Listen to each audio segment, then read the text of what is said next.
Hello friends, welcome to my channel. कैसे हो आप सब? Hope you all are fine. State exam 2023 PGT chemistry के लिए हमने प्रिपरेशन स्टार्ट की थी, जिसमें हम कर रहे थे 30 day 30 concept series. Topic wise हम क्वेश्चंस को सॉल्व कर रहे थे, जिसमें अब तक इनऑर्गेनिक और ऑर्गेनिक केमिस्ट्री कंप्लीट हो चुकी है। चैनल पे जाके प्लेलिस्ट ज़रूर चेक करो ताकि आपके पेपर की तैयारी बेटर वे में हो सके। तो आज हम करेंगे उसमें हमारी फिजिकल केमिस्ट्री का टॉपिक केमिकल काइनेटिक्स से आए हुए लास्ट ईयर के क्वेश्चंस। सो स्टार्ट करते हैं आज का वीडियो। केमिकल काइनेटिक्स में 2018 में हमारे 2 क्वेश्चन आए हैं, 2019 में 2 क्वेश्चन आए हैं, 2020 में आए हैं 4 क्वेश्चन एंड 2021 में 2 क्वेश्चन आए हैं एंड 2022 में भी हमारे 2 क्वेश्चन आए हैं। सो 2018 में हमारा देखो रेट लॉ एक्सप्रेशन से कोई क्वेश्चन नहीं आया। 2019, 2020 एंड 2021 तीनों ईयर में एक हमारा सेम क्वेश्चन बार बार रिपीट हुआ है। तो देखते हैं हम इस क्वेश्चन को। ये हमारा 2019 का क्वेश्चन पेपर है। सेम क्वेश्चन हमारा हर साल रिपीट हुआ है। देखो क्या कहता है, the average rate for the reaction हमें दी है 2 ऑफ मतलब 2 mole of N2O5 gas react करके कन्वर्ट हो रहे हैं NO2 के 4 मोल में, और साथ में ऑक्सीजन का 1 मोल गैसियस फॉर्म में बाहर निकल रहा है। और साथ में हमें रेट दिया है, इसका rate is 6.79 into 10⁻⁻⁴ mole litre inverse minute inverse. हमसे पूछा क्या है, then the rate of production of NO2 is, NO2 के प्रोडक्शन का रेट पूछा है हमसे। तो देखो जो हमें रेट दिया है, ठीक है, हम रेट लो एक्सप्रेशन लिख सकते हैं ना इसकी। रेट लो एक्सप्रेशन क्या होती है, जो हमारा रेट है वो इक्वल होगा rate of change of concentration of reactant या प्रोडक्ट के बराबर।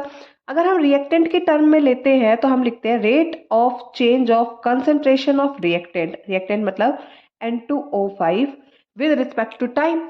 और जो इसका कोफिशिएंट होता है वो हमारा आ जाता है 1/2 में। और रिएक्टेंट हमारा क्या होता है, यूज अप होता है ना रिएक्शन में, तो इसके आगे हमारा लग जाता है क्या, माइनस साइन। सेम हम प्रोडक्ट की टर्म में लिख सकते हैं, पर प्रोडक्ट की क्या होती है, फॉर्मेशन। तो फॉर्मेशन को हम लिखते हैं प्लस करके, पॉजिटिव कोफिशिएंट आगे आ जाएगा 1/4 rate of change of concentration of NO2। ऐसे ही हम ऑक्सीजन की टर्म में लिख सकते हैं। ऑक्सीजन का कोफिशिएंट 1 है, 1 को लिखो ना लिखो फर्क नहीं पड़ता, rate of change of concentration of oxygen, right. अब हमें रेट दिया हुआ है, रेट कितना दिया है 6.79 इंटू 10⁻⁻⁴, और हमसे पूछा क्या है, rate of production of NO2।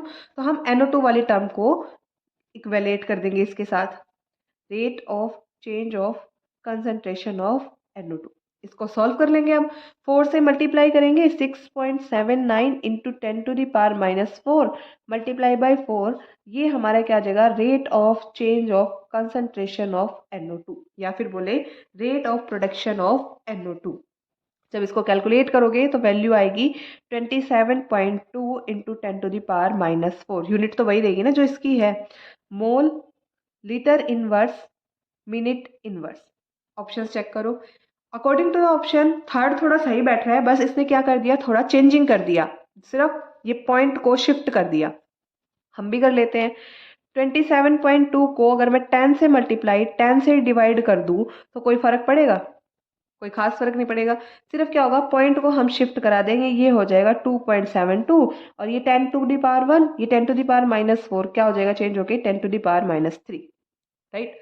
सो इसका ऑप्शन नंबर थर्ड हमारा करेक्ट आंसर होगा। ओके, यही का यही आपका सेम क्वेश्चन तीनों साल रिपीट हुआ है, 2020 में भी रिपीट हुआ है और 2021 में भी रिपीट हुआ है। ना ही ऑप्शन चेंज करता है ना ही क्वेश्चन चेंज करता है, एज इट इज क्वेश्चन उठा के देता है। तो जरूरी थोड़ी कि इस बार भी हो सकता है पूछा जा सके। तो पीछे के कॉन्सेप्ट को डिस्कस करना मस्ट है कि हमें करने ही करने चाहिए। ओके, मूव करते हैं। हमारा रेट लॉ एक्सप्रेशन से एक और क्वेश्चन आया 2020 में 143, इसको डिस्कस करते हैं अभी। क्वेश्चन नंबर 143 क्या कहता है, फॉर नॉन स्टाइक्योमेट्रिक रिएक्शन।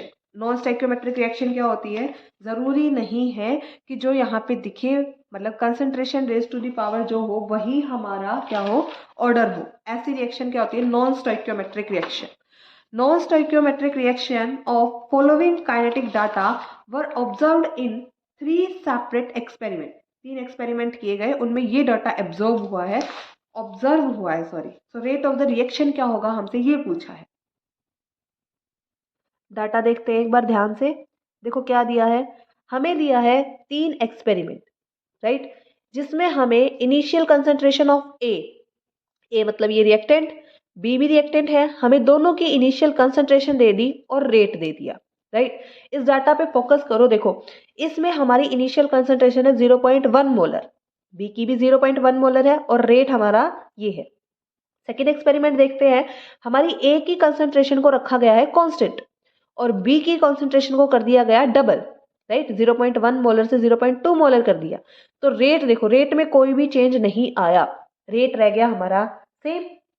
तो देखो इसमें हमें क्या पता चला, on doubling the concentration of B rate remains same. Rate में कोई भी चेंज नहीं आया. मतलब क्या है, मेरा रेट जो है is independent of concentration of B. जो मेरा रेट है वो बी की कंसंट्रेशन पर डिपेंड ही नहीं करता. मतलब जो मेरा रेट है कुछ ऐसा होगा ना, directly proportional to rate of change of concentration of B raise to the power 0. यही है, बी के इंडिपेंडेंट है हमारा. देन देखे थर्ड एक्सपेरिमेंट और फर्स्ट को इक्वेलेट करके देखते हैं. देखो कंसंट्रेशन ऑफ ए 0.1, ये 0.2, कंसंट्रेशन ऑफ ए डबल हो गई ना. देन बी तो सेम है, बी को कांस्टेंट रखा है. On doubling the concentration of a rate क्या हो गया, रेट भी डबल हो गया. यहाँ 1.2 था, यहाँ 2.4 हो गया, डबल हो गया ना. First and third experimental data से हमें क्या पता चला, on doubling concentration of A the rate becomes double, right. मतलब ये क्या है, एक लीनियर चेंज है. लीनियर चेंज का मतलब क्या होता है, डबल करने पे कंसंट्रेशन डबल होगी और अगर ट्रिपल करेंगे तो कंसंट्रेशन ट्रिपल होगी. कंसंट्रेशन ट्रिपल करने से रेट भी ट्रिपल हो जाए, राइट. तो यहां से मेरा क्या निकल के आएगा, रेट डायरेक्टली प्रोपोर्शनल होगा concentration of A raise to the power 1 के. दोनों को अगर मैं कंबाइन कर दूं तो मेरा रेट क्या होगा, directly proportional A raise to the power 1 and concentration of B raise to the power 0. अब रेट में ये जो है प्रोपोर्शनलिटी का साइन हटाने के लिए हमें कांस्टेंट लेना पड़ेगा. कुछ भी कांस्टेंट ले लिया, के रेज टू द पावर के concentration of raise to the power 1. B को लिखे ना लिखे फर्क नहीं पड़ता, क्योंकि किसी की भी पावर 0 मतलब 1 होता है. So according to this options देखते हैं. पहला तो हमारा आंसर नहीं होगा, option number 2 is the correct answer, right. Option number 2 मेरा 143 का करेक्ट आंसर होगा. मूव करते हैं नेक्स्ट क्वेश्चन पे. 143 हमने कर लिया. नेक्स्ट है हमारे सारे first order rate law expression से, फर्स्ट ऑर्डर ऑफ रिएक्शन से सारे क्वेश्चन है ये सारे. देखो हर साल क्वेश्चन आता ही आता है, बस एक साल में ये क्वेश्चन रिपीट हुआ है. 149 और 2021 का 140 ये सेम क्वेश्चन है. तो चेक करते हैं फर्स्ट ऑर्डर रिएक्शन का पहला क्वेश्चन 2018 से आया है, क्वेश्चन नंबर 99. ये हमारा 2018 का क्वेश्चन पेपर है. क्वेश्चन नंबर 99 क्या कहता है, the t half of reaction is double as the initial concentration of reactant is double. हमने क्या किया, कंसंट्रेशन ऑफ रिएक्टेंट को डबल कर दिया, तो हमारा टी हाफ भी क्या है, डबल हो रहा है. और हमसे क्या पूछा है, what is the order of reaction, हमसे पूछा गया है. तो रिएक्शन का ऑर्डर क्या होगा. देखो एक चीज याद रखना, जो टी हाफ होता है हमारा किसी भी ऑर्डर रिएक्शन का, मैं ले लेती हूँ nth ऑर्डर रिएक्शन का, वो हमारा डायरेक्टली प्रोपोर्शनल होगा A raise to the power 1 minus n k. A क्या है, कोई भी रिएक्टेंट टर्म, रिएक्टेंट कंसंट्रेशन को डिनोट करता है. एन कुछ भी हो सकता है हमारा, n is the order of reaction. N is equal to 0 1 2 ऐसे कुछ भी हो सकता है, ठीक है. तो अभी इसमें हम 1 बाय 1 रख के देखते हैं। अगर मैं रखूँ n की जगह 0, तो ये 0th ऑर्डर रिएक्शन हो जाएगी। तो डायरेक्टली प्रोपोर्शनल होगा a raise to the power 1 minus 0 के।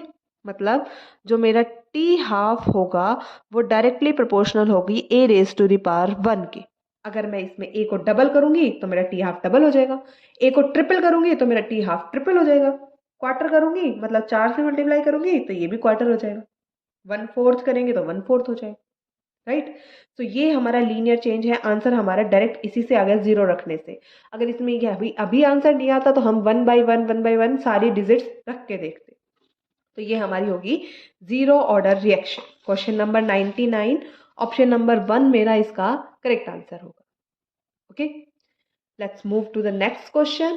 क्वेश्चन नंबर 136 2019 में आया है। क्वेश्चन नंबर 136, देखिए ये है हमारा क्वेश्चन नंबर 136। क्या कहता है, for the first order reaction the time required for 99.9% completion of reaction is how many times that required for 50% completion. First order reaction है, इसने बोला है टी 99.9% हमारा टी 50% का कितना टाइम्स होगा। भाई इस क्वेश्चन का डिटेल सॉल्यूशन अगर आपको देखना है, हमने अपने जहाँ पे question paper previous year question जहाँ सोल्व किए हैं वह पूरा डिटेल में ये क्वेश्चन कराया है। जाके चैनल प्लेलिस्ट ज़रूर चेक करो, प्रीवियस ईयर सॉल्यूशंस में इस वीडियो को देख के इस क्वेश्चन को ज़रूर सॉल्व करना। बाकी अभी मैं आपको डायरेक्ट बता देती हूँ, ये मेरा होता है हमारा 10 टाइम्स। मतलब टी 99.9% हमारा टी 50 का 10 गुना होता है। टी क्वार्टर हाफ लाइफ का, सॉरी टी हाफ का 10 गुना होता है। सो 99 का ऑप्शन नंबर 2 हमारा, सॉरी 136 है। Question number 136 second option is the correct answer. Okay, move करते हैं नेक्स्ट क्वेश्चन पे। क्वेश्चन नंबर, अब देखो नेक्स्ट जो है 2020 में आया है क्वेश्चन नंबर 149 एंड 21 में ये 132, दोनों सेम क्वेश्चन है, डिजिट भी अलग नहीं है, सेम टू सेम क्वेश्चन को रिपीट किया है। देखते हैं क्वेश्चन क्या कहता है।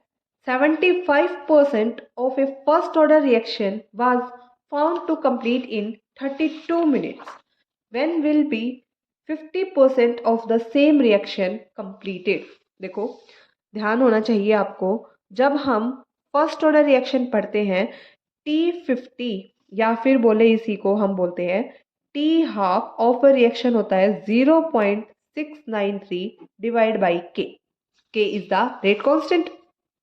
इसी तरीके से T75% बोले या फिर बोले T क्वार्टर हाफ लाइफ, ये हमारा होता है 1.3 K। मतलब इसको अगर मैं 2 से मल्टीप्लाई कर दूं तो मेरा T quarter half life time आ जाएगा, है ना। तो इन दोनों से हमारा जो रिलेशनशिप निकल के आता है वो क्या है, t half equals to t quarter half life का हाफ होता है, राइट। इजीली आप या तो डायरेक्ट इसको याद रखो या इन ये एक्सप्रेशन आपको याद है तो दोनों को कंपेयर करके आप इसको सॉल्व कर सकते हो। तो अब क्या बच गया, सिर्फ इसमें वैल्यू पुट करनी है जो हमें दी है क्वेश्चन में। क्वेश्चन में हमें दिया है 75% मतलब क्वार्टर हाफ लाइफ का टाइम पीरियड दिया है 32 मिनट्स। तो टी हाफ निकाल लेंगे हम। टी हाफ क्या हो जाएगा, 32 डिवाइड बाई 2 मतलब आ गया मेरा क्या, 16 minute is the correct answer. So option number second इसका हमारा क्या होगा, करेक्ट आंसर होगा। इजी क्वेश्चन है ना, डायरेक्ट पॉइंट पे क्वेश्चन है और टी फर्स्ट ऑर्डर रिएक्शन से भी ज्यादातर T half, T quarter half life time, इनसे क्वेश्चन है। तो इस कॉन्सेप्ट को तो आप डायरेक्ट क्रैम्प करके भी चले जाओगे तो भी आपके क्वेश्चन अटेम्प्ट होने के चांसेस बन जाएंगे। काइनेटिक एक अच्छा कॉन्सेप्ट है, इसको छोड़ के जाना कोई बेनिफिट वाली बात नहीं होती है भाई। एटलीस्ट लास्ट ईयर के क्वेश्चन तो हर कॉन्सेप्ट के ट्राई करके ही जाओ। नेक्स्ट देखते हैं हम, ये क्वेश्चन हम इसके साथ ही कर चुके हैं क्योंकि दोनों सेम क्वेश्चन है। नेक्स्ट है 2022 का क्वेश्चन नंबर 145। ये सारे हमने कर लिए हैं। 145 क्या कहता है, which of the following is not an example of first order reaction. कौन सा फर्स्ट ऑर्डर का एग्जाम्पल नहीं है। देखो ये क्या है, इथाइलिन, H2 गैस इस पे एब्जॉर्ब होगी और ये क्या बनेगा, इथीन में कन्वर्ट हो जाएगा। इथीन इथेन में कन्वर्जन हो रहा है। ये क्या है, दिखती तो ये सेकंड ऑर्डर है, बट ये सेकंड ऑर्डर ना होकर के ये है हमारी स्यूडो फर्स्ट ऑर्डर रिएक्शन। इसने पूछा है कौन सी फर्स्ट ऑर्डर नहीं है। नेक्स्ट देखो, ये क्या है, एक रेडियो एक्टिव डीके की रिएक्शन है। अल्फा पार्टिकल एलिमिनेट हो रहा है ना, इसे हीलियम मतलब अल्फा। तो ये क्या है, रेडियो एक्टिव प्रोसेसेस हमारी जितनी भी होती हैं वो सारी की सारी फर्स्ट ऑर्डर होती है, तो ये भी ऑप्शन में आंसर नहीं है। देन देखो, N2O5 गैस कन्वर्ट हो रही है हमारी इन प्रोडक्ट्स में, एक ही रिएक्टेंट है, तो ये तो है ही फर्स्ट ऑर्डर। नेक्स्ट देखो, यहाँ पे भी रिएक्टेंट तो एक ही है, लेकिन ये रिएक्शन है हमारी कैटलिस्ट की प्रेजेंस में। और कैटलिस्ट क्या होते हैं, कैटलिस्ट वो सब्सटेंस है जो रिएक्शन के रेट को एनहांस कर देते हैं without consuming itself in the reaction. खुद में कोई भी चेंज नहीं आने देते, बस रिएक्शन के रेट को चेंज कर देते हैं। तो ये क्या है, फर्स्ट ऑर्डर रिएक्शन नहीं है, ये हमारी एक जीरो ऑर्डर रिएक्शन है। तो ऑप्शन नंबर 4 हमारा इसका करेक्ट आंसर होगा। Question number 145, option number 4 is the correct answer. Then first order reaction से आए हुए क्वेश्चन इसी के साथ हमारे ये सारे खत्म हो जाते हैं। नेक्स्ट हमारे क्वेश्चन आए हैं स्टडी स्टेट अप्रोक्सीमेशन से। 2022 में क्वेश्चन आया है और 2022 में वही का वही सेम क्वेश्चन आपका रिपीट हुआ है, कोई भी चेंजेस उसमें नहीं है। ओके, सो देखते हैं अभी इस क्वेश्चन को। देखो भाई, इतना तो आपने देख ही लिया होगा, हमारी वीडियोस में कोई टाइम पास नहीं होता, कोई एक्स्ट्रा आपको ज्ञानवर्धक बातें नहीं बताते, हम डायरेक्ट पॉइंट टू पॉइंट बातें करते हैं। हमें पता है स्टूडेंट्स का टाइम कितना वैल्यूएबल है, so like share and subscribe करना तो बनता है। क्वेश्चन नंबर 96 देखो क्या कहता है, enzyme plus substrate forward reaction के लिए रेट है के ए एंड बैकवर्ड रिएक्शन के लिए रेट है के ए डैश, मिलके बनाते हैं एंजाइम सबस्ट्रेट कॉम्प्लेक्स। देन हमारा एंजाइम सबस्ट्रेट कॉम्प्लेक्स डिकम्पोज होता है के बी रेट को फॉलो करते हुए प्रोडक्ट में। ठीक है, ये हमें reaction they the. What is the concentration of enzyme substrate complex by applying steady state approximation. इसने हमसे एंजाइम सबस्ट्रेट कॉम्प्लेक्स की कंसंट्रेशन पूछी है और ये भी बता दिया है कि हमें स्टडी स्टेट अप्रोक्सी मतलब SSA अप्लाई करना है। तो करते हैं स्टार्ट क्वेश्चन को। स्टडी स्टेट अप्रोक्सीमेशन कहाँ अप्लाई करता है, ये होता है हमारा शॉर्ट लिविंग स्पीसीज पर अप्लाई। शॉर्ट लिविंग स्पीसीज मतलब हमारे इंटरमीडिएट्स पे, ऐसी स्पीसीज जो हमारी रिएक्शन में होती तो है बट शॉर्ट टाइम के लिए। देखो यहाँ पे बन भी रहा है, यूज भी हो रहा है और यहाँ पे भी यूज अप हो रहा है, बनेंगी लेकिन ये एग्जिस्ट कम टाइम के लिए करेंगी। ऐसे स्पीसीज पे हम SSA अप्लाई करते हैं। SSA क्या कहता है, the rate of change of concentration of short living species with respect to time क्या होगी, जीरो होगी। ठीक है, तो अप्लाई करते हैं हम ये rate of change of concentration of, हमें शॉर्ट लिविंग स्पीसीज हमारी है यहाँ पे एंजाइम सबस्ट्रेट कॉम्प्लेक्स, इस पे अप्लाई करना है। तो पहले हम देखते हैं इसका क्या, rate of formation, rate of formation of हमारा एंजाइम सबस्ट्रेट कॉम्प्लेक्स मतलब DDT of formation of enzyme substrate complex क्या आ जाएगा। फॉर्मेशन हमारी सिर्फ एक स्टेप में हो रही है फॉरवर्ड में, जिसका रेट कांस्टेंट है के, concentration of enzyme and concentration of substrate. Next क्या होगा, rate of deformation of enzyme substrate complex DES divide by DT, और ये क्या है हमारा डिफॉर्मेशन का। डिफॉर्मेशन हमारे दो स्टेप में हो रहा है, एक तो ये बैकवर्ड में और एक यहाँ पे ये प्रोडक्ट फॉर्मेशन में। बैकवर्ड का रेट कांस्टेंट क्या है हमारा, के dash into concentration of enzyme substrate, ये एज ए रिएक्टेंट आ गया ना उसमें। देन यहाँ पे हो रहा है डिफॉर्मेशन मतलब KB प्लस KB और कंसंट्रेशन ऑफ एंजाइम सबस्ट्रेट। हमें तो निकालना है नेट रेट। नेट रेट कैसे निकलेगा, नेट रेट होगा हमारा rate of formation minus rate of deformation. ठीक है, कर दो। फॉर्मेशन का रेट हमारा क्या है, KA enzyme substrate complex minus के डैश एंजाइम सबस्ट्रेट, ये डिफॉर्मेशन है ना, plus KB into complex concentration. ठीक है, और ये नेट रेट हमारा किसके इक्वल होना चाहिए, जीरो के, तो हमने ये सारा रख दिया जीरो के इक्वल। अब इसको सॉल्व कर लेंगे, इजी है।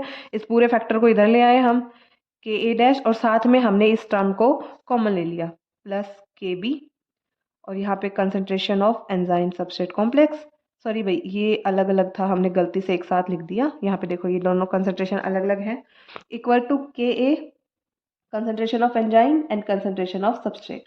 हमें निकालना था rate of change of concentration of enzyme substrate complex, इसको इधर ही रखेंगे, बाकी टर्म्स को इकट्ठा कर लेंगे, ये के ए डैश और ये के बी, और यहाँ पे concentration of enzyme and concentration of substrate. ये हमारा इसका फाइनल आंसर है। ऑप्शन चेक करते हैं। देखो अकॉर्डिंग टू द ऑप्शन हमारा के ए ऊपर होना चाहिए, डिवाइड बाई के ए डैश प्लस के बी, मतलब ऑप्शन नंबर 2 मेरा इसका क्या है, करेक्ट आंसर। ओके, सो ये क्वेश्चन भी हमारा सॉल्व होता है। स्टडी स्टेट अप्रोक्सीमेशन का हमारा 96 इसी के जैसा सेम है। केमिकल काइनेटिक्स से आया हुआ लास्ट क्वेश्चन 2018 में क्वेश्चन नंबर 95 आया है, जो कि हमारा है कॉलिजन थ्योरी से। देखो क्या कहता है, द रेट का एक्सप्रेशन दे दिया इसने, P Z A B E to the power minus E A upon R T. In this equation P represents, P किसको रिप्रेजेंट कर रहा है। देखो पहला ऑप्शन दिया है इसने collision frequency, but collision frequency को तो हमारा जेड डिनोट करता है, ना कि पी, तो ये तो नहीं होगा आंसर। स्टेरिक फैक्टर, हाँ पी हमारा स्टेरिक फैक्टर होता है, ऑप्शन नंबर 2 इसका करेक्ट आंसर है। देन बात करें एक्टिवेशन एनर्जी, ई ए क्या है हमारी एक्टिवेशन एनर्जी, और P अगर इसको स्मॉल पे लिखा होता या ये थर्मोडायनामिक्स का क्वेश्चन होता तो हमारा P प्रेशर होता, पर यहाँ पे ये क्या है, स्टेरिक फैक्टर है, या इसी का दूसरा नाम है frequency factor. Okay, that's all for today. Channel पे जाके प्लेलिस्ट जरूर चेक करना, वहाँ पे आपको पूरे के पूरे क्वेश्चन पेपर के सॉल्यूशन मिल जाएंगे, पूरा डिटेल में अच्छे से एक्सप्लेन करा रखे हैं वो। Thank you, have a nice day, and channel को शेयर एंड सब्सक्राइब करना ना भूलना।